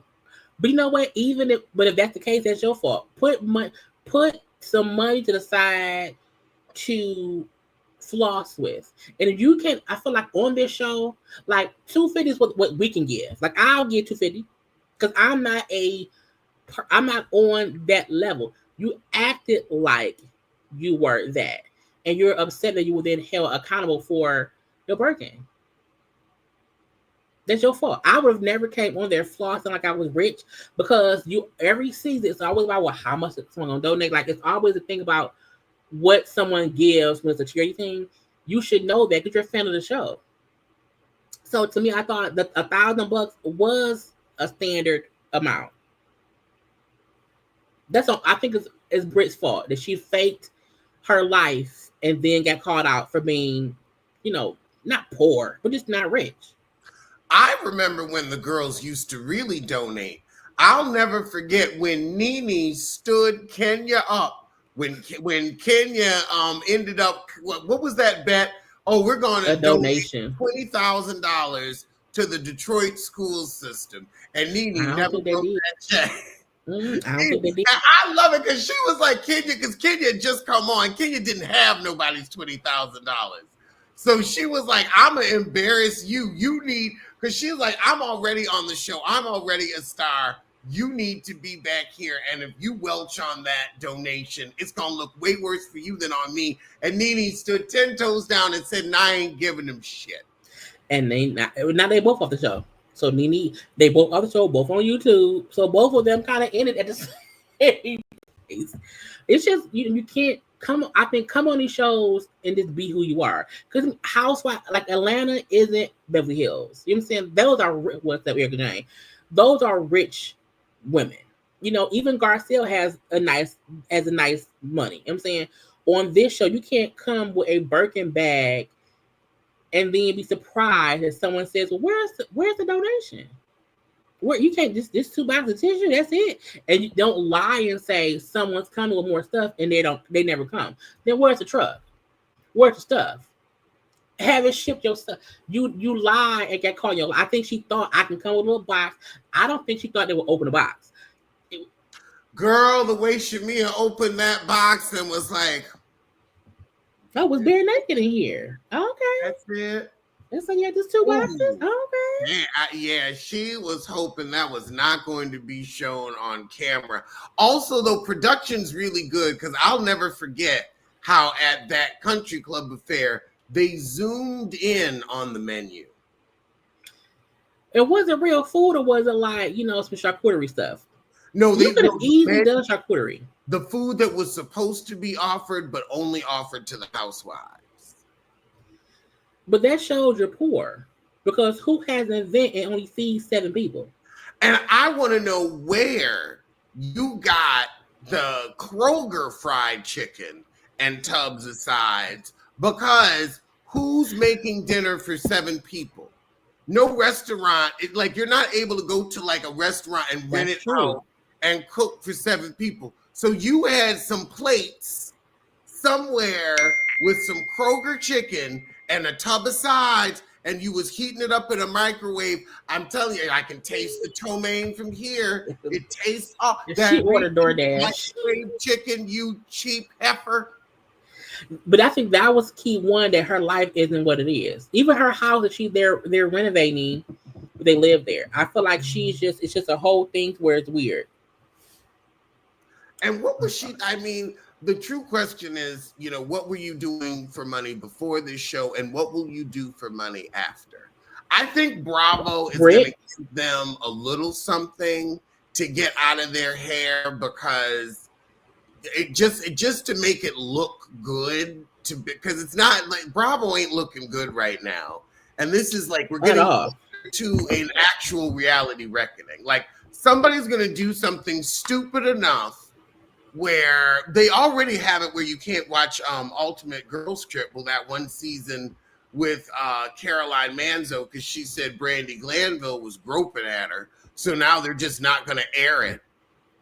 And I know Bravo's mad at that, because they lost $2 or $3 million on that. Oh, you're filming. I think Britt will get a couple $100,000 from her lawsuit. I think maybe 100, maybe 2, but she'll do that, and then what else will she do? I don't know. I guess go back to selling insurance. I mean, she could also try to get on other reality shows. We don't want her. They can keep her. I feel like, well, I could definitely see her on Marriage Boot Camp. I think, is that show canceled? Is it? The show's I haven't seen it. It's a free TV show. They never get canceled. Because I think maybe this hasn't been on in a while. Yeah, they ran out of D-list celebrities. It's more out here now. So yeah, they had to like wait and crop rotate. But yeah, that's a good point. That hasn't been on it. Well, I'm sure it'll be back. Well, I think yeah, because now the writer strike is over and they can make who's left? No one's left. All the marriages have ended. Yeah, they didn't air the trip with Caroline. Why air the episode with Britt? Well, Britt is suing to get that episode taken down as well. That will be interesting to see if Bravo voluntarily takes it down or if they're going to wait until they get to mediation. No one's rewatching that episode. Like, we've already seen it. So, I mean, they can put it down and it won't really matter because, like, we've seen it. It's already aired. So, I think I just want Britt to go away. I need to go away because she aggravates me. I wonder if she's going to be at BravoCon because last we heard she's supposed to be at BravoCon, and now if you're suing the network, well, let's see if they've taken her off. I think that was probably done before the law. I don't think Bravo knew she was going to sue. I think that's probably why they they still got her. You can't show up to the BravoCon and you're suing Bravo. Like that to me itself is crazy. Oh God. So there's gonna be people that I don't want to see at BravoCon too. Like Contessa's coming and Robin Dixon. At least she's not on a new season. Well, she don't have nothing else to do. So when we went to last BravoCon, Chris and I ended up shooting some B-roll footage with Giselle, but it never aired. And I think it was because we stood 10 toes down on roasting her to where she was like, well, y'all like me with my kids, right? Like she actually said that to us. And I said, well, your one daughter said you're a vampire. I mean, these are out of there. That's what your daughter said. Episode 3, they didn't realize, these heifers have encyclopedic knowledge. Like I will cite what episode, what season, what time, and what tacky clothing you had on. I think they're used to fans who won't call out real stuff, and they're just like being nice. And you can't just be nice because some people don't like the ladies, and that's just what it is. And I was like, we don't know you. We only get to see 45 minutes. We were very respectful. We're like, we don't know you, but the actions on your show are not actions that we would want our friends to do to us. Right. Like, we're friends. Like, we were like, me and Chris are friends. We would never do that type of stuff to each other. Robin just needs to go sit down. Robin isn't on the show, so I don't mind her going to events because I don't have to see her regularly. I mean, regularly is such the word for whenever you see Robin, you see her regularly. She's always at her most regular. She is never spiffed up. But I guess she'll be perfect for a former Housewives panel. Yeah. I hope that little business she had is doing well. At least she has reasonably shady. I heard that's like doing well for Giselle. Mm-hmm. I'm happy for them for that. I like that, and I feel like it's smart where if she does, like maybe she could come back as like a friend of, and like I don't want people to fail when they get off the show. Like right. I want to see you shine. I want to see you shine, and also like oh my God, like the white woman I called out at last BravoCon, Teddy Mellencamp. Isn't she back this season or coming up or something? There's rumors that she's going to be a friend of the show now that she's like had cancer, beat cancer, but her husband was still walking out on her during the divorce. She cheated on her husband. Like she got a personality. Sometimes you have to be fired to get, better at being on shows. And so now she's on 2 podcasts. One, Diamonds in the Rough with her and Erica. And the other one is with her and Tamra. And she's actually funny and interesting on the podcast, like Crystal Minkoff, in a way that they never were on the show. Like Crystal was absolutely horrible affirmative action casting on Beverly Hills. I will not hear any other reason. They kept that Asian woman on there because they had a quota to check. That woman gave absolutely nothing. Her storyline was her freaking brother. And then her brother was apparently famous in China, or it's like he's like an actual rock star over there. But like he finally got sick of her running his life, and then he left. And I see her like on social media on its own show, but it was so not Housewives. I see her like her post on TikTok or whatever. I like her off the show, but I think sometimes you have to go on the show to realize the show isn't for you, but you just want to get more attention elsewhere. Do I think I'll be a plot line on the next season of Housewives of Beverly Hills? I am planning, like it's 153 days. I'm sorry, 152 days till BravoCon. I am planning to ask the most disrespectful questions I can without getting put out. Like, I'm not going to be mean, because that's not going to serve any purpose. But like when I asked, Kyle, why do you keep thrusting Teddy Mellencamp upon these women who clearly don't like her? That's a question that the people want to know. So I will definitely try to ask questions that the people want to know. Like, what would we like, Porsha? Will you get another catch and release husband? She will. Because that was catch and release. Like that marriage was, Porsha, will you ever have a marriage that lasts longer than 36 months? Your marriage is like a short lease. Well, that's just Porsha for you. I think the Porsha will fail at life until Porsha stops trying to be what she thinks other people want her to be. I don't think she don't know what she is yet. Sheree Whitfield, who comes over to fill your mold-filled edifice?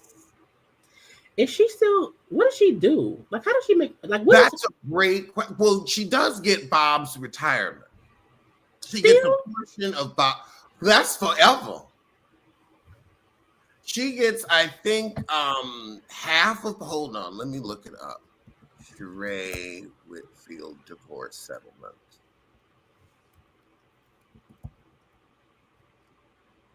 Because I remember, let's see. Sheree will be awarded primary custody of the two kids, 7 to 75 cash payment, and shares of Bob Whitfield's 4 NFL retirement accounts. Well, at least she's getting some money to check on Sheree. In 4 retirement accounts. Oh, so yeah, she was waiting on his ass to retire, and she was smart, but she played the long game. She played the. I want to know, when is she going to come out of the closet? She won't ever. I think Sheree, Missy Elliott, Queen Latifah. I need to get back in there, and it's it's summer cleaning now. I need to get back in there, get the mothballs out. I want to sweep back in there, and y'all big asses and grown asses still in the back of this closet in 2025. I'm about to demolish this closet, honey. I'm renovating the house. Sheree will forever be in her own closet in that house. That's a big ass house for nothing. That's, you know what? Porsha can live with Sheree. I mean, can live with Sheree. Porsha should move in the shadow of Sheree, have her own little wing. Pilar can play with Sheree's grandchild and all that stuff, and they can be bosom butt, Laverne and Shirley.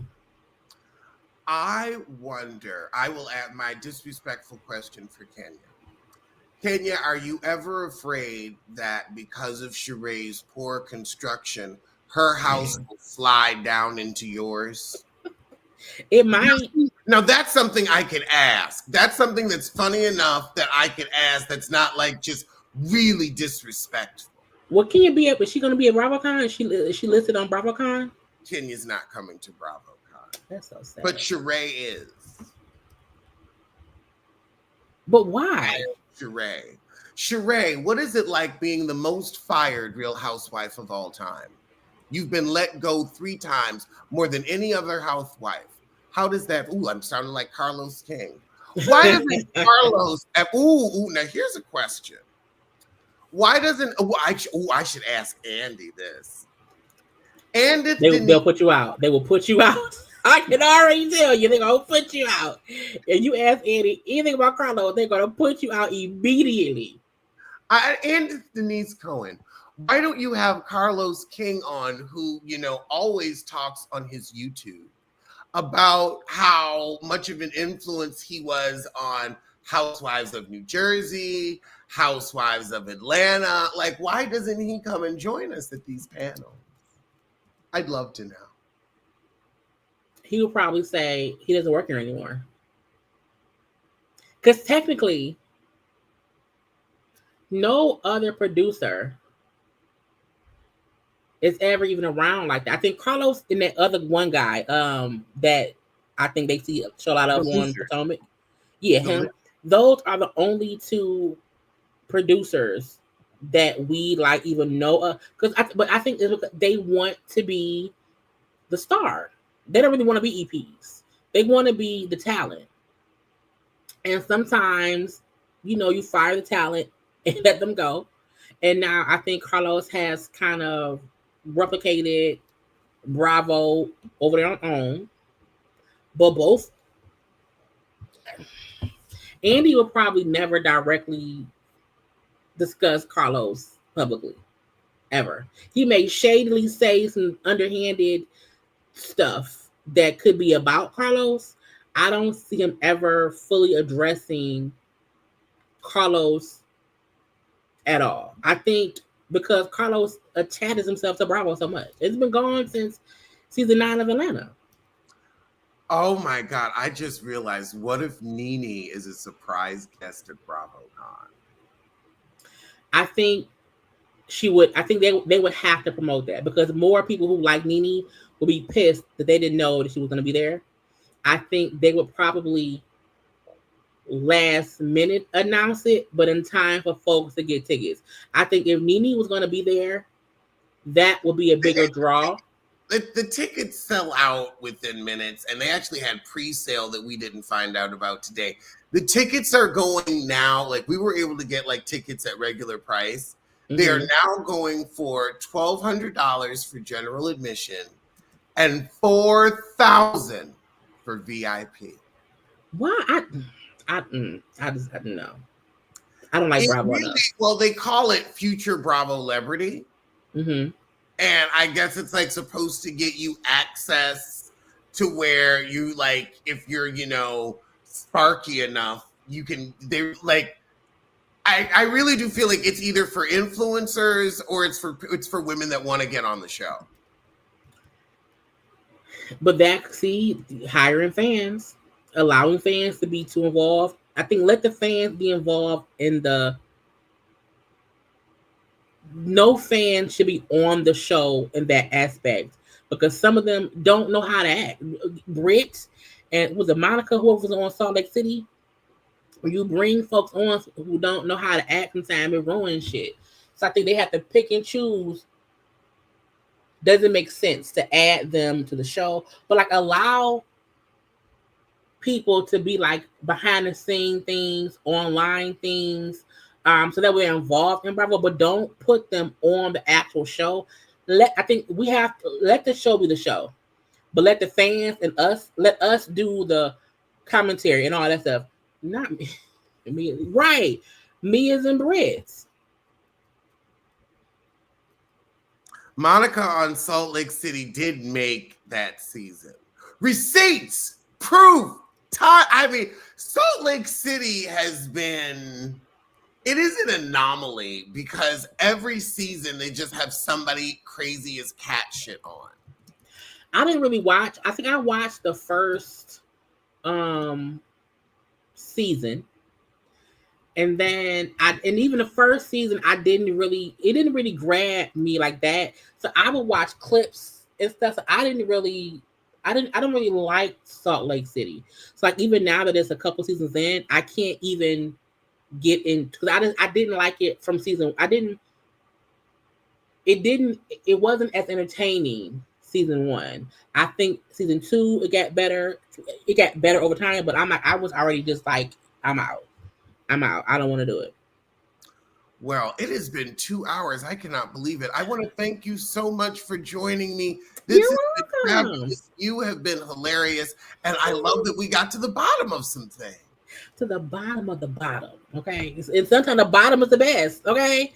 Yes. That's So y'all check her out on her YouTube channel, Jay Lee's Corner, and follow her on Instagram at the same name. And I guess this is goodbye. Bye, everybody. All right, we will see y'all later. Y'all have a great Sunday afternoon. Bye.